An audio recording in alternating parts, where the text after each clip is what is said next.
Ano Yun. yan?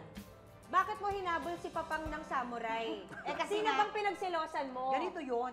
Si Papang kasi mayroon siyang kapatid na Koreana, ampon nila. Okay. Adopted sister, kumbaga. So, Okay. hindi naman niya agad sinabi sa akin yun. Kasi siguro mga bago-bago pa kami nagsasama noon. Diba? Kung di mo naman tong isa ka rin eh. Hindi ka na-brief. Hindi ako nag-brief. So, ang ano nila, mga terms of endearment nila is darling. Doon na talaga sila, no? Darling. Okay. So, nakita ko, I'm home, darling. Ay, naglasing ako nung gabi yun.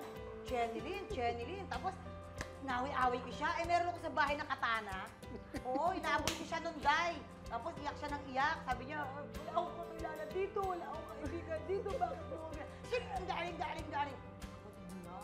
That's my sister. Doon Ganon. niya in-explain sa akin, I have a adopted sister, she's Korean, Chenilyn Bumblebee. Ano magagawa ko? Nahabol na kita. Di, anyong.